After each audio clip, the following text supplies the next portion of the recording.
Welcome, welcome, welcome, welcome, welcome, welcome, welcome. Welcome to Shady Talk Wednesday. I am your lovely host, Miss No Shade by Shade. I hope you guys are tuned in. I have a special guest with me in the building today. Please be sure to subscribe to the YouTube page, Shady Talk Wednesday. We are also live over there, as well as Facebook, as well as Instagram. Wherever you want to find this show, you can find it, because I'm quite sure the lovely lady that I have in the house, she has all platforms as well. So I want to give a warm welcome to my girl from Paterson, New Jersey, Miss Monique Latise. Hey. Hey, Monique. I'm finally on the couch.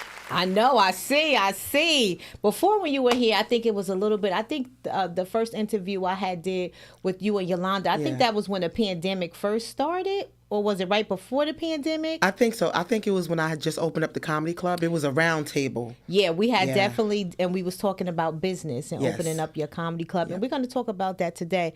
But before we get into that, let me read your bio. Monique Latise, comedian, actress, motivational speaker, born and raised in Paterson, New Jersey, former owner of her own comedy club, the producer of Monique Latise and Friends comedy show, 14 years in stand-up comedy credits at Apollo, Laugh After Dark. She had over 41 million views on social media. She's also performed on Brick TV, Laughaholics, and Comedy Divas, and so many more places that I know she has performed at, because I've been there to see her perform. Yep. Thank you so much. I'm excited.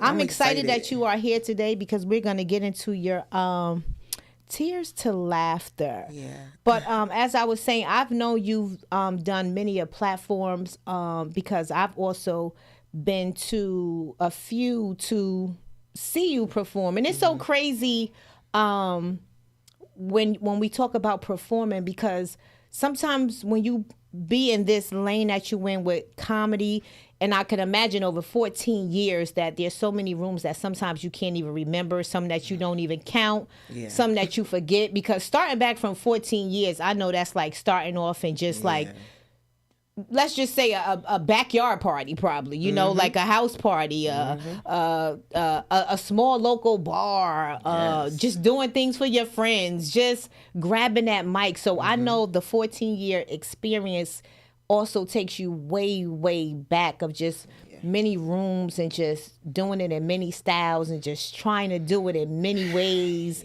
till you kind of just connect to who you are as Monique Latise from Tears to Laughter. So let's talk about it, Monique. So, okay, I know you've been doing comedy for 14 years. What has been some of your best experience in doing comedy? What is comedy for you? Because I've noticed in your bio, you say Tears to Laughter.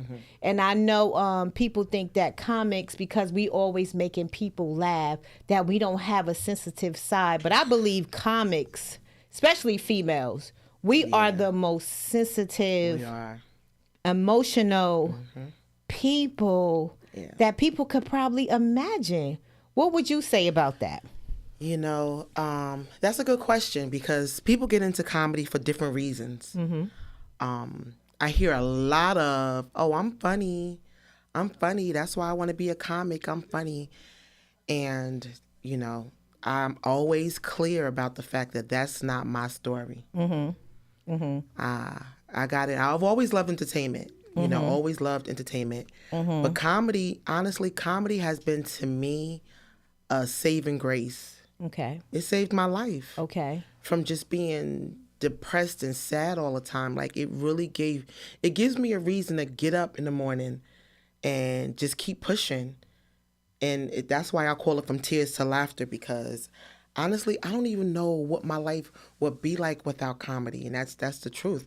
And I fight against that. Like, that's not something I'm like, oh yeah, you know, I just want to be a comedian. I just want to be on flyers and at shows. I struggle with that part. That's how I know that, you know, comedy is something that God has given me, because there's a lot of comedy that I actually struggle with that people don't know, because they see me at a show or on flyers or, maybe promoting myself, if I don't have a manager, so I got to promote myself. Right. But then there's another side to it that people, that I don't like, and I have to pray every day, God, get me through this, because I don't like this side of it. So now, when you're saying you don't like this side of it, you mean it as far as comedy or as far as the emotion that you feel? Well, there's a lot that comes with being a comedian. Because when you first started, let's just take it back if we can remember 14 years ago, and that first moment when you had your moment to do comedy. I hated it. Okay. I didn't want anybody to ever come to my comedy shows. So what made you feel that you can go and do stand-up comedy? I didn't. What was it? See, that's the thing. I don't know if it's hard for me to explain, so let me try to explain it. So someone came to me one day and was like, I think you should I'm doing an all-female comedy show, and I want you to be in a comedy show. And I was like, but why? I didn't understand why they were asking me. Okay. We went to the same barbershop, and we would be in there just talking, And I've always been a talker. Like, I'm a talker. Right. But to me, stand-up is like you stand still. You got to make people laugh. Right. And, no matter what you're going through, no matter what they're going through. And I was like, why would I want to do that? Do that. And so anyway, after he introduced the thought of comedy to me, it's like God just planted it in my brain. And it's like I couldn't sleep. Okay. I would wake up in the middle of the night crying and shaking. I could see myself on stage. And I'm like, number one, how do I get there? Right. Because I didn't really know any comedians. I knew maybe one or two. How do you get there? Where do you go? What do you wear? Like, I had kids that were going through things at the time. I didn't want to, because anything, I knew from the jump that anything I do, I go hard at. Right. If I'm at the I worked at A&P for 7 years. I was not playing on my register. Okay. Not playing on my register. No, I don't play on don't come here, put food back. What we doing? You know what I'm saying? Oh, so you was one of those serious cashiers. Yes. You took your job serious. Very serious. They loved me. Okay. I worked every Friday, and this is when I first started doing comedy. I worked every Friday, Saturday, and Tuesday night. And when you come to my register, we're going to talk. It was just an experience. So I've always been this way. Okay. So when comedy came, I'm like, well, I don't know anything about this. Like, and this is hard for some people to believe, but I'm actually a little shy. Okay. I'm loud, and it appears to be that I'm a little aggressive, but I'm actually a little, and I was a loner. Right. In Patterson. I don't have a lot of high school friends. Right. I grew up as an only child. So, and there were things that I went through, like, I wanted to leave him out of it, but like with my son at school, and things that was going on. So there was a lot of things I wanted to kind of be in the back, in the back. I didn't want to be on nobody's stage talking about nothing. And, but for some reason, the comedy thing just kept in my head every night. So one day my daughter says to me, she's like, Mom, why don't you give it a try? Okay. She was like, for some reason, like all you doing, ever since the guy mentioned it to you, all you doing is talking about it, crying, and you haven't even done it yet. Right. You're going through all these emotions you haven't even tried yet. Right. Go to an open mic. And I'm like, I don't know where to go. Right. So she found an open mic for me and Bloomfield at Pianos. And let me tell you something. I didn't tell anybody. I didn't want anybody. That's what I'm saying. Like everything about me starting comedy was so backwards. I know. You know what? I get it, because sometimes just being in that field and then to hear like because I know you're a motivational speaker too. So to know even back then when you started off just as a mom, just going through emotions, just figuring life out, dealing with children, trying to figure out, is this something you want to do?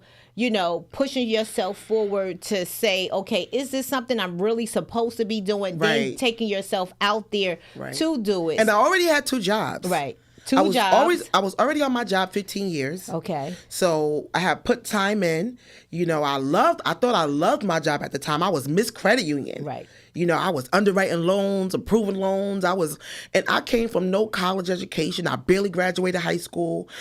For years, I was the only black in the office. So I went through a lot of adversity on my job, and they played in my face a lot because I didn't have a college education. So I realized that a lot of my depression was coming from me just I feel like sometimes as black women, we feel like we got to go extra hard do a little bit. Yeah.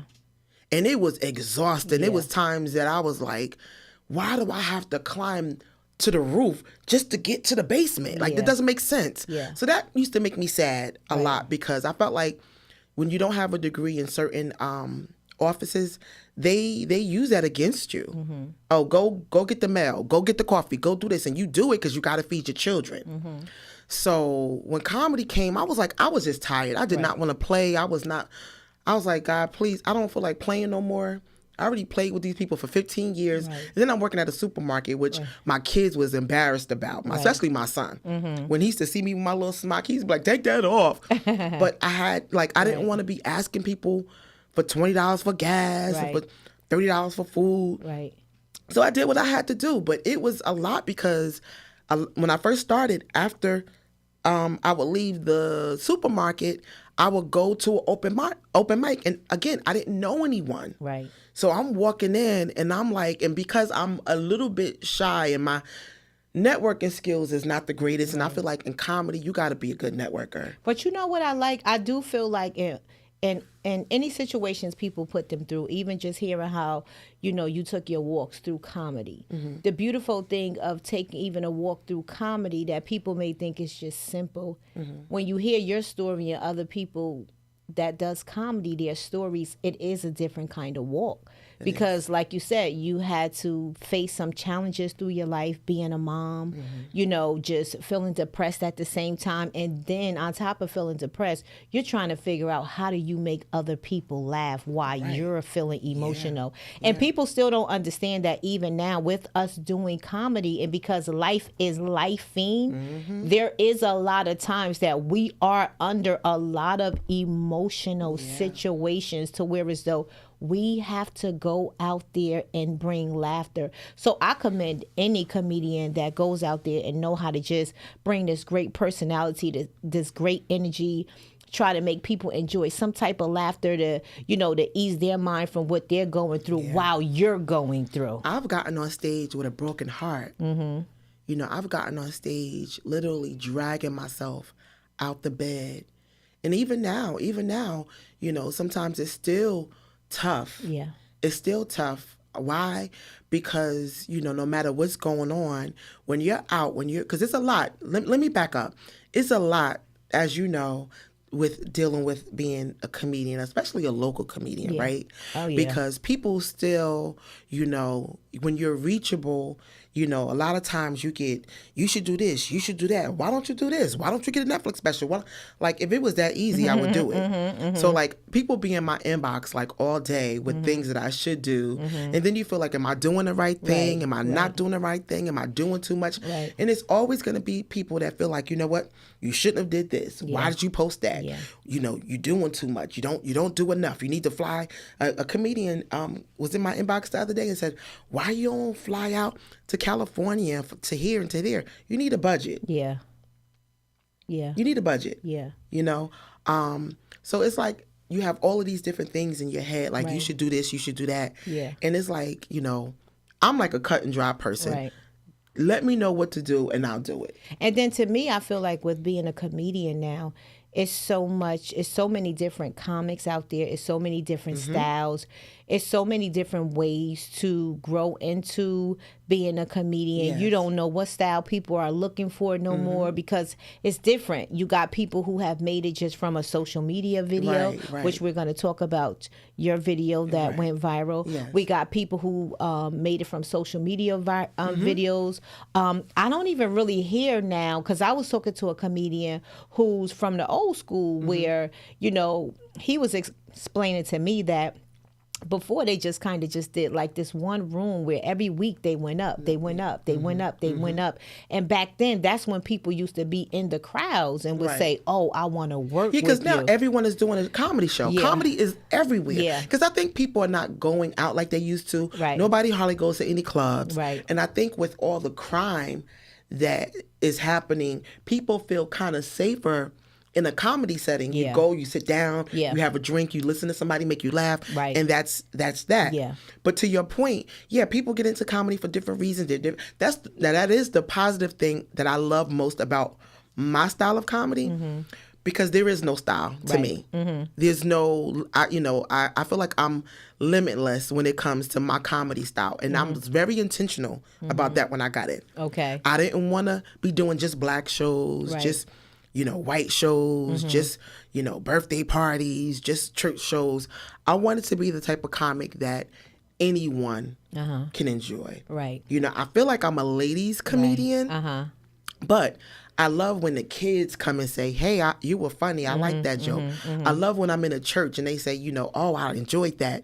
I did an all Indian show a couple of weeks ago at the Stress, and they were like, oh my God, we love you. So I love the fact that I'm versatile with my comedy. And see, to me, going versatile, which is very amazing that you do, that's very hard for me. Even though I haven't done it much, I have done where it has been like a mixed crowd maybe, but I haven't gotten to those just one solid type of crowd because... I think it's my brain. I think it's me being an overthinker. I just feel like to me with comedy, I feel like the only way people could kind of laugh and get into comedy, that it has to be some type of reality, like that they can they can relate to. Yes. And I feel like when you are doing versatile crowds, a lot of things about different nationalities I'm not too tapped into. Right. So to me, that's where I feel like it's kind of hard for me to get there because I'll still be talking about back in the day when we borrowed sugar and milk from my neighbor. But you know what I've learned? And they may look at me like,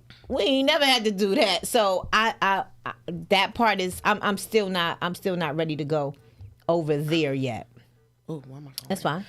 So one thing I did learn is that when people book you, they booking you. They know what you bring to the table. Okay. So I have to tell myself this all the time. You don't have to create anything. You don't have to overthink.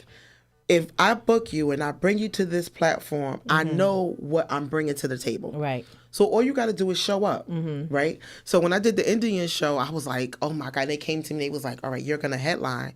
And I was like, now, why would I be headlining all these other Indian comedians going on before me? Right. Why would I be headlining? And I was really kind of upset about that. And I almost messed myself up out of a sweet spot. Right. Because, I almost got a little attitude with the guy, like, come on now. Yeah. For real. Like you felt pressured. Right. Right. And everything is not an attack. I have to remind myself all the time. Everybody ain't trying to hurt you, girl. Right. Some people actually see your gift. Right. Now, do you think that comes mixed in with your tears from laughter when you say, like, everybody is not trying to hurt you? Do you think sometimes that come from a little personal, emotional feelings? Absolutely. That it kind of comes, okay. Absolutely. Okay. A lot of who we are in real life, and I'm going to say in the street, even though not in the street, but a lot of who we are can definitely spill over to your business. Okay. And if we don't watch it, we'll end up talking ourselves out of a good opportunity because of how we feel. Right. Absolutely. I'm glad that you said that. Sometimes I got to remind myself, like, listen, it's business. Right. Even if that person doesn't like you, they treated you mean, maybe they are. I've seen people actually try to be funny and maybe put you as a headliner when they know you're not ready. Right. I've seen that. I've seen people do that. Right. And I also feel like, too, even with, like we said, how we sometimes carry our own emotions throughout the day, and sometimes when we have to pull up and do a show, and sometimes they don't know what you're feeling or what you're going through, because even with emotion, like if you're having an emotional or stressful day, that's 10 times of an anxiety, I feel like. But I do feel like when you get on that stage and you start to work, it start to remove itself and you start to get into the groove. Because one thing I've learned about comedy, if comedy is you, it's you. Yeah. And when you love what you do, you're going to love what you do. But that's how you know it's God. Yeah. That's how you know that it's not a self, a ego thing. It's God. Right. Because half of the time, I don't even know how I got through those moments. I never forget a show I did at in Hackensack. It was Mount Olive Baptist Church, one of the first churches that I did when I first started doing comedy. My son was sentenced this day to 7 years in prison this day. And I was about 3 years into comedy. And I remember he was sentenced about 9 o'clock. And I literally cried all day. He had been on the run prior to that. Okay. He came, showed up the day of court, and I had to release him to custody. And I went to the church. I think the show was around 5, but I got to the church and my tears are swollen, like my eyes are swollen shut, and I'm like, gosh, like I felt like, me being booked was like a punishment. Wow. I felt like, God, like I know I'm doing comedy, but I ain't asked for all these bookings and stuff. I didn't know about any of that stuff. Right. Like when I got into comedy, it wasn't to get bookings. Right. It was just really to learn to be a comedian. It wasn't for people to book me. I'm like, so whenever somebody booked me the first 4 years of me doing comedy, I was like, whoa, wait a minute now. Like, I'm just trying to learn. Right. But from day one, 14 years ago, the bookings came and they came heavy, and I had nothing to do with that. It does move fast. It moves quick. It moves and fast. It's like ready or not. Yeah. So I got to the church, and the women, it was a women's retreat, and they were waiting for me. They were waving. They were excited because they had heard about me. And I was like, nah, this not cool. I don't like this. And they were waving, they were hugging, they were like, you're Monique Latise, we can't wait to hear you. And every time somebody said something to me, it's like I just felt a cringing inside because my heart was like torn out of my chest earlier that day. Time. So I go in the bathroom and I'm crying and I'm like, God, why are you doing this to me? I just want to learn how to be a comedian. I don't want to be making people laugh. I need to laugh. Right. And I'm crying. And the Lord said, girl, you better wipe those tears because you're getting paid for this. And I said, you know what? He right. I said, they are going to give me a little check after this. So I wiped my little tears. I mean, you could still see my eyes. My eyes were like swollen. Right. But I was like, all right, let me pull myself together. So I go out and I perform, and the women clapped and they clapped. And at the end of that performance changed my life. Because I said to the women, I said, thank you for getting me through one of the toughest days of my life. Wow. Not my toughest day in comedy. Right. The toughest day of my life. Wow. And I said, my son was sentenced to 7 years in prison today. And because of you, 300 women, I got through it. And let me tell you something, that day, my comedy changed. I was about to say that might have been your starter kick right there. My life changed. My life changed. Right. Because it was like something that just set free. I was no longer held bondage by what I was going through at home. Right. And it's like God opened my heart, and it was hard to get that heart open. Right. But once my heart was open, it was like all these beautiful things started flying out of my chest. People started coming up to me saying how much they loved me and they appreciated me. People stood on their feet. That was the first time I got a standing ovation. They stood on their feet. And I was like, I was so shocked. I was like, for me? Wow. Because I'm telling my story? Right. And that's when I knew that that comedy for me is bigger than just being a comedian. It was a platform that God has given me to share. That's how I know, because everybody can't really share their story. I've shared my story, and people have inboxed me and said, why are you telling people all your business? And at first I used to get mad. Like, how are you going to tell me what to tell? This is my story. Right. But you got to remember, everybody don't see the vision that God has for you. Everyone don't know the plan that God has for you. Right. There's people that's looking at what you're doing that's like, why is she doing that? She thinks she all that, and she thinks she's doing this. They don't know that God has an assignment. And that assignment is going to look different depending on the eyes that's looking through it. Right. So once I understood that this is an assignment that I'm on with God, I tune out. Like I tune out a lot of nonsense, and it's not because I think I'm better or I want to be this or that. Right. It's just that I know I get sidetracked real easily. Yeah. And I was about to say, with doing comedy, sometimes you need to be in the mental. I've even learned that sometimes before comedy, you just need like that few minutes, that half an hour just to get yourself going. So let's talk about, because I know you have been on Laughaholics, you got your TV credits, you did the Apollo. So with doing all of those shows, what made you want to open up your own comedy show? Because there were not a lot of opportunities for me. And I didn't know any comedy clubs to go to. I didn't see, a lot of black women in comedy getting opportunities. And I wanted to be a black woman that made noise in the business.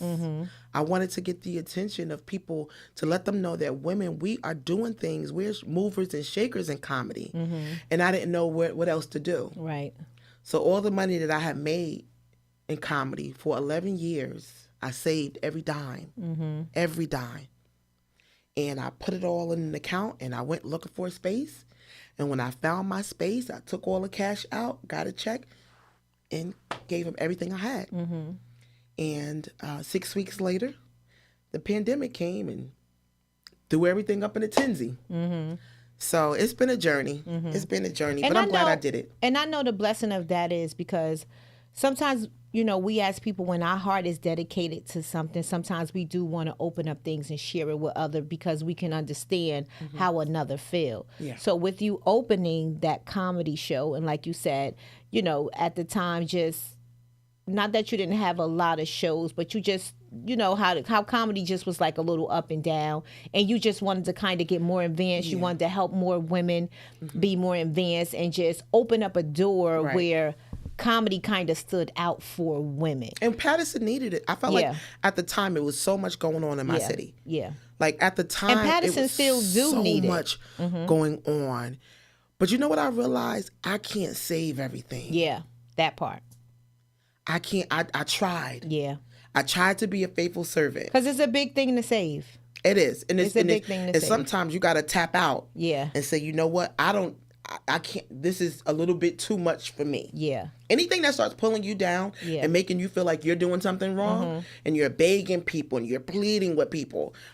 Listen, I don't want to spend the rest of my days doing that, begging and pleading. Right. So you want to go where the people is already at and they're waiting for you. I want to flow because you will get backed up and backtracked when you are trying to bring a vision to life and people don't understand it, or if they do understand it, they don't have the motivation to get connected to it. And I do feel that right now, a lot of people are just going through their own personal emotions sometimes to where as though they can't tap into what others is going through, or even trying to be that outlet for others. They can't see it, that something like you brought to the table with Patterson trying to open up, you know, a platform, something that we needed in a town. It was in a nice center mall. The pandemic really hit. A lot of people got down, depressed. It was just so much going on to where as though I think at the time people wasn't even so much in a mood for laughter. But I do get your goals and your dreams that where you tried to bring that out to the town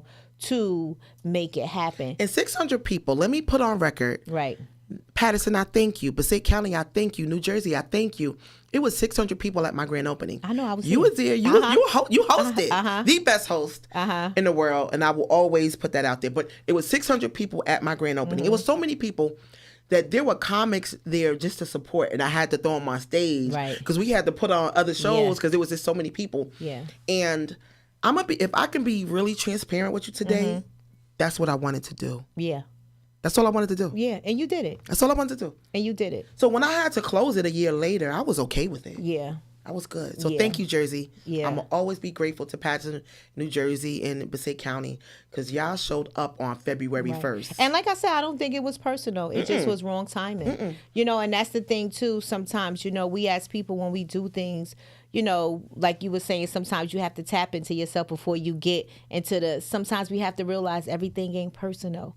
Sometimes it's just that situation's just called for that situation. And don't get me wrong, we can't stop whatever we're feeling at that time because emotions is emotions. But sometimes when you do get a chance to tap in and understand everything ain't everything. But it did what it needed to do. It did. Like I'm honestly, and I always bring it up. You'll always hear me talk about Monique's Comedy Club because I did it. Right. I did it, and I'm so proud of. And I think that's what gives me the motivation to really, really step out. Because prior to me opening the comedy club, I was really doing all private gigs. Just to give you a little backstory about that, most of my early performances weren't shows; they were all private gigs. The comedians really didn't know me until they heard about the comedian that opened up her own comedy club. So that's what pivoted a little bit with the direction of my comedy, and that's exactly what I wanted. Really? And it didn't seem like that because it seemed like before the pandemic, you still were busting a move. I was at every baby shower, birthday party. I wasn't on the comedy scene. Okay. The comedy scene didn't really happen for me until after the pandemic. Well, the best part about it is because, see, like you expressing that now, somebody like me, with the words you saying, you did it, you did do it. Because somebody like me thought maybe you was already doing it. You yeah. know, when you know your own personal story, your own way of how you moved out there, you know, getting yourself certain I wasn't gigs. being booked. A lot Right. of the comedians weren't. They didn't know me. I'm not Right. going to say they weren't booking me. They didn't know me. They knew Right. me. There were a few, Right. you know, that would put me on shows. Cool Mike Ski, Yeah. Talent. Right. There was a couple of comedians that would put me on Right. shows. But I'm talking about, you know, going into New York Yeah. and really being booked and moved around. Right. And that used to bother me. You know, because it's cute to do a little baby shower. Yeah. You know, they give you the price that you're looking for. It's cute to do a little wedding and a little, but I really wanted, because you want your peers. Yeah.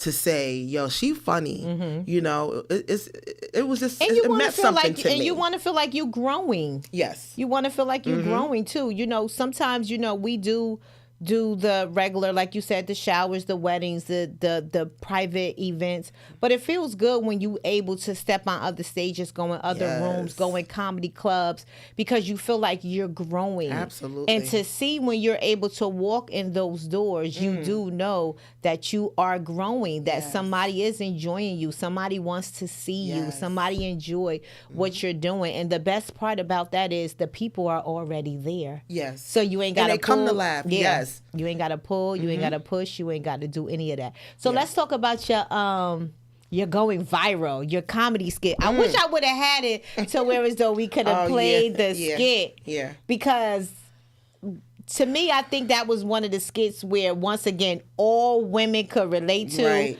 Even if they can't because they haven't been in that position, like you talk about being friends with your ex, fiance, or whoever she was to your ex, but basically like y'all got so cool, basically like that. Now you're pretty much on her side, and you also telling him like, she ain't going nowhere. And what I love about it is because you as a mom, it was like, because I also need somebody to help you with these kids when I'm trying to get somewhere. Right. So that was definitely so dope how that part of your comedy went viral. How did you feel about it? How did you find out about that? First of all, that joke is one of the first jokes that I've written. It took me years to write jokes. Okay. It took me a very long time, possibly 10 years, to really write jokes. So I used to repeat situations in my head until it became a joke. Okay. So that was one of the first jokes that I've written. Okay. And I went out to Vegas and I did a little comedy set, like a 5-minute comedy set, and I did that joke, came home, didn't think much of it. Right. Didn't think much of it. It was never any big deal at shows. So I didn't think it was, no big deal. Nobody went crazy live, Right.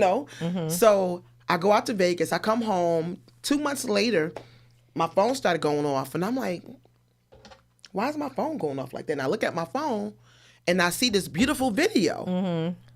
And let me back up. I'm very intentional about each show. Right. The colors I wear, my makeup, my hair. We know that. I'm very intentional. Okay. So if I'm doing a backyard party or I'm doing Madison Square Garden, Right. I'm very intentional about the colors I have on, what I'm wearing, everything. And I learned that from Bill Bellamy. Okay. I always show up ready for the job. Okay. So that's something I always do. So I picked out this outfit. It was a black designer.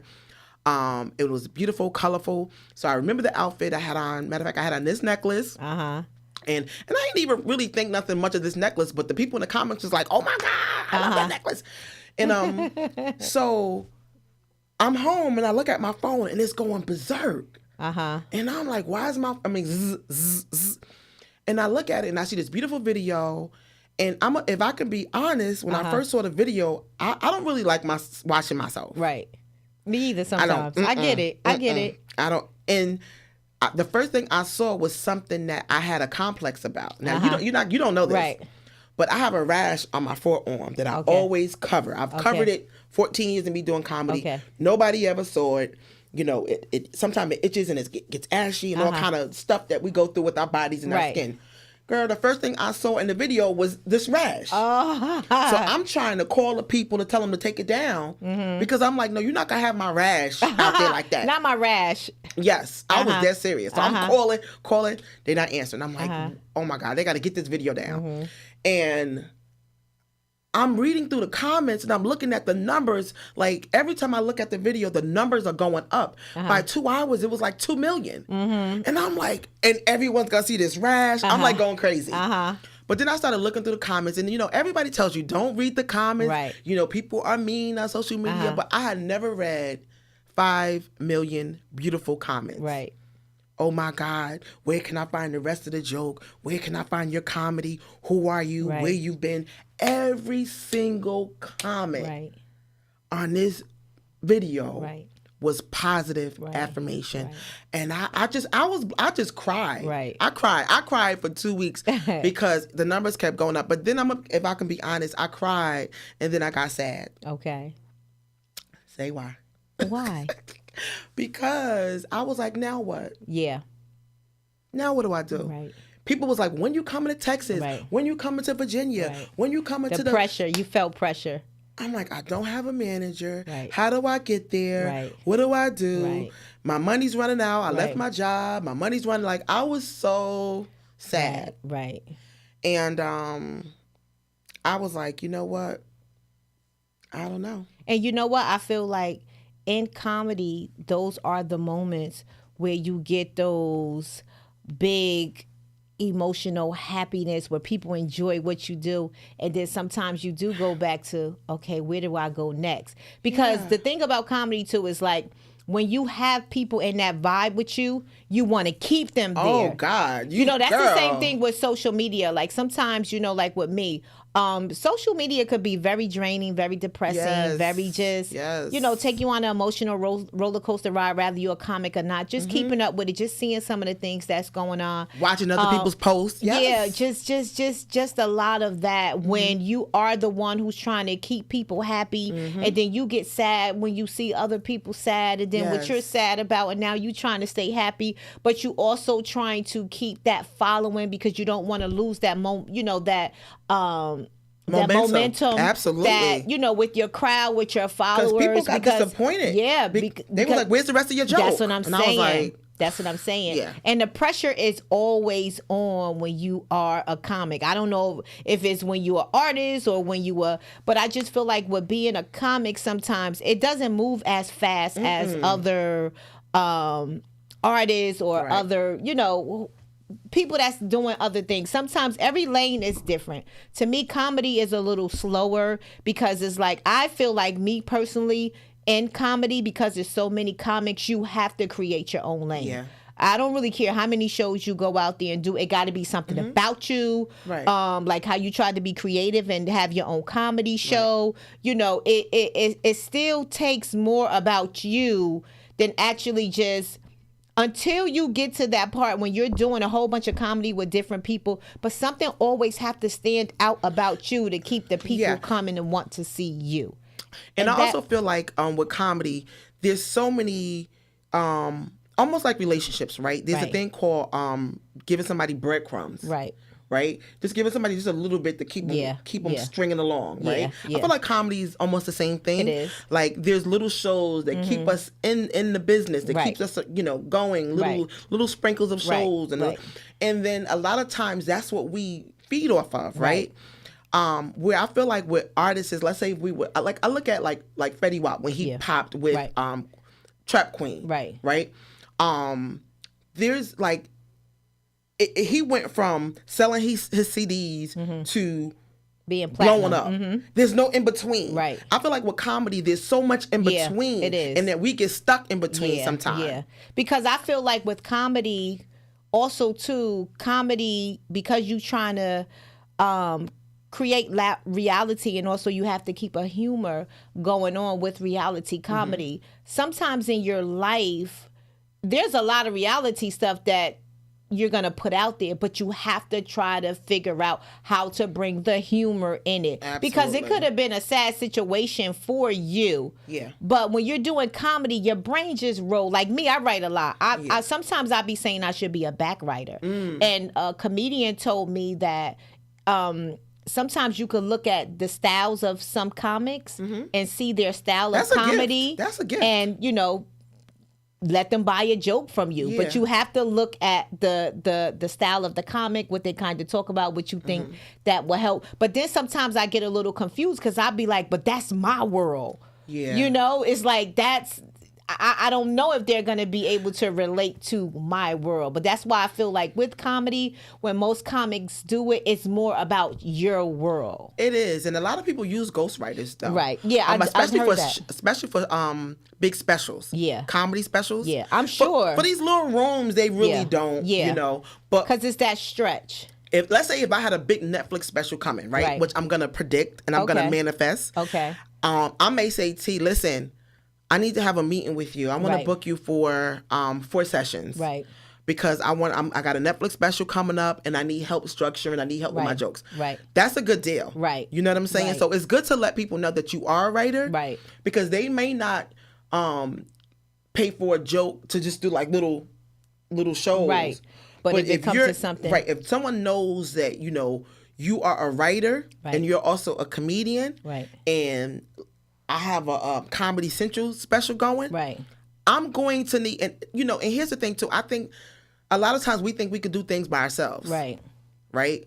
Being a comedian is a very independent craft. Right. But you need a team. Yeah, you do. You need a team, and that's the one thing I regret with how I moved in comedies because I'm always by myself. Right.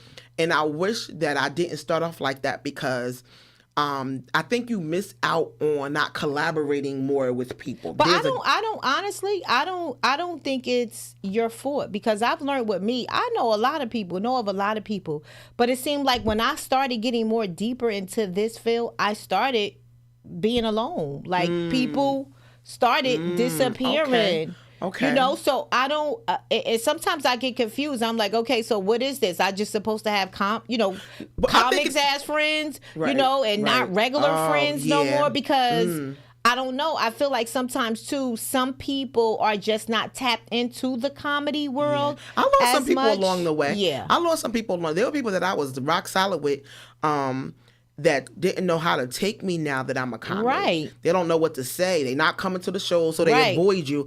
And I'll be the first to tell you, you don't have to avoid me. Right. We can still communicate. Absolutely. You don't have to run from me. I'm not going to throw a ticket over your head and drag you to a show. Right. I'm never going to do that. Because that's the thing, too. I've always wanted people to realize, if you come to a show to me or you come to a show to see me, I'm there to represent you. Right. This ain't about me making a joke about you. This is about me representing you. This is about, okay, this is my family, this is my friends in the audience. Shout out, they here to see me. But I don't know. It's just something about when you go to another field, I'm assuming people start to just creep away. And I see that, you know, like I said, when I got in, I kind of didn't want anyone around. Like sometimes I would see comics and they would have all their family members there, their cousins, their this and their that. And shout out to Michelle Benson because she's the one who really taught me how to network. Yeah, you always say that too. She taught me how, because I will have a show and won't tell nobody. Mm-hmm. And once I got with her, she telling everybody, and I'm like, next thing I know, we got everybody at the show. And I'm like, I couldn't have never have done that. Mm-hmm. Just like when we did a show together, you know, y'all had it packed, and I'm like, I admire that because I'm like, people will literally call me and be like, oh, you got a show tonight? And I'm like, nah, no, I'm good. Because I felt like if I can be honest again, I don't know how comfortable I felt with people watching me go through the pain. I think I understand because it depends sometimes on shows, and it depends, you know, how comfortable you are too within yourself when you're doing shows or. I think with me, I'm just a clown. So sometimes a lot of that don't bother me. Rather somebody is there or not. I think I get more hype when I see my people less than I don't. So I guess it's different. I show up by myself. Yeah, I guess it's you know, different strokes for, you know, different folks. And maybe you just, because you've been doing it so long by yourself, you just enjoy that stranger's motivation and that energy that you get, that you don't feel that you're under so much pressure That's what it is. Being in front of people exactly that what you it know. is. The pressure is different. The pressure. That's exactly what it is. It's not that I don't want you there. Right. The pressure is different. But now I love when people come to. Now I feel like I'm in a season where I love when people, like, you're good for surprising me, and I love it. I mean, like, to me is and this is gonna be weird. Like, I'd rather say, "Hey, are you coming? No, yeah, no, I'm gonna be late, or no." Just show up. Yeah. And I'd be so happy. Because Like, you know why? It could have also broke, because sometimes that could break your spirit too, when you feel like you got to pull people to show up. You know what I'm saying? Yes. You got to Or they ask feel like people, they gotta or they tell feel you. like, yeah, or you feel like you always got to tell them. It's just like, okay, you know I do shows. Show up. If you want to come, call me. Right. Ask me. What are you hiding, you don't ducking, even doing gotta all that right. for? I always put the flyer out Right. there. Just come. Bring a crew and come. Because another thing too is I feel like I'm an empath, and I don't want to feel like I have to babysit people Right. at shows. Right. So when people be like, "Oh, I want to come with you," I gotta be in the mindset for Yeah. that. I can't Yeah. just, Yeah. you know, I gotta be in the mindset Yeah. for that, because I don't want to feel like, "You hungry? You want to eat?" And I know Yeah. I don't have Yeah. to. I know Yeah. I don't. Yeah. You're a grown Yeah. woman. I'm a Right. grown woman. Yeah. But I like independent soldiers. Yeah. You know. So the most people that come with me to shows, they already know how I roll. Yeah. Go let Mo do her thing. Yeah. You know, sometimes I'm talkative, sometimes I'm not. And Yeah. I don't want nobody saying, "What's wrong Yeah. with you? Yeah. Why you, you know." Because also I'm too, hungry. as what people don't know is most of the times when we do shows, we have to feel the vibe of the room too. Yes. You know what I'm saying? Sometimes Yes. people come to places, shows, events, you know, it's a big energy puller, It you know, is. and I think people don't understand that. That's why to me, I love hosting, because I feel like with hosting, it's a big energy Yeah. puller. As long as I got that DJ to help bring the energy into the Right, room, right. because anytime you stand in front of a mic and you have to perform in front of people Ooh, and child. talk, you have to, they don't understand, you got to touch over here, touch really over here, yes. touch over there. You don't know what emotions those people are in, how they're feeling, if they're really here to laugh. The expectation of the booker. Right. You got to, you know, what they expect It's from a you. lot. It is It's a lot. It's a lot. And I'm glad that, you know, I've learned that now. I know with 14 years. And here's another amazing part about being a comedian, like how we said everybody have their own style, their own crafts, even just how we all know that it's different ways how we feel with doing comedy. Like you enjoy more, not that you don't want people to see you, but you feel like it's less pressure on you That was sometimes. back then. Now, Yeah, no, I come know, and now see you me getting a now. little- Yeah, I like it. No, come All and see right, me come and now. see you now? Yeah, now I need butts in the seat. Right, Come and all see right. me. Like I feel like I've grown in that area. Okay. You know, I was talking about like when I really first started. Okay. When I first started doing comedy, but now definitely I love when people come out. Okay, yeah. And that's what I was saying is I wish that I wasn't like that back Right, then, because right. now they like, listen, you ain't want me to come back, come Right, to your show back yeah. then, so I'm not coming now. Yeah, but y'all come now. So before we wrap it up, because of course, you know, an hour goes so quick. it's so fast. Tell the people where you gonna be at and tell them where they could come get those butts in the seats. Yes, Because you butts want in the their seat. butts in the seats. I hear you when you Yes, say butts that. in the seat. Bring y'all butts and put those butts in the seats and Yes. come out and see me. Yes. Let them know, Monique, where you gonna be at, how they can follow you, how they could keep up with you. But we definitely gonna have to come back and do a part 2 interview, because you know when me and you I talk, know. we get going, we get going, we I'm get like, going. that was fast, yeah. We get going. Well, tell them about you. So my next show is going to be at the Stress Factory this Sunday, October 13th. Talent is headlining all weekend. I'm on the show Sunday, and it's a great lineup, and I'm excited about that. So if you are in New Jersey, please come to the Stress Factory this Sunday. Monique Latise will be in the building representing Jersey. And you can find me on all platforms, Monique Latise, all platforms, Monique Latise, TikTok, Instagram, Facebook. Actually, one of my videos that I posted last night, I guess it went viral. I posted it last night and it got 200,000 views. Wow. Already. Nice. And all I was talking about was getting the Holy Ghost. I always wanted to do the Holy Ghost dance. You know, you see people jumping and doing the Holy Ghost. I could never do that. Okay. And I just did a little video about it. Okay. I wake up in the morning, 200,000 views. That be so those you never random. know. You never know. You never know. You never know. So listen, y'all. We have Monique Latise from Paterson, New Jersey, representing today on the Shady Talk Wednesday show. She is one of the dopest comedians coming out of Paterson, New Jersey. Yeah. She is also an inspirational speaker. She comes with so much talent, so much boom. My favorite song for her is Brick House. I'm telling you, I told Monique when she do those shows, that beat a brick house, that to me, that always represent her. So anytime I go somewhere and she doing a show, I'm like, Mo, they got your song? Because if not, I'm going to the DJ. I'm going to the DJ. But continue to follow her, Monique Latise. She's on all platforms. She's on all flyers. She's doing all shows. She's some of everywhere. And she wants you to get your butts in the seat. So come on, y'all. Come on out and support Butts in the seat. Paterson finest, Monique Latise. Thank you so much for tuning in to Shady Talk Wednesday. Continue to follow my YouTube, my Facebook page. Also be looking out for me. I'll be in Atlantic City November the 8th on a Friday at the Resorts Hotel doing my first big comedy show with some other amazing comics. Thank y'all so much for tuning in with us. And we are going to bring Monique Latise back because I know she got more. Yeah, she I got gotta more. come back. Thank y'all. Thank you. Thank you. That was fun. That went fast. Yeah.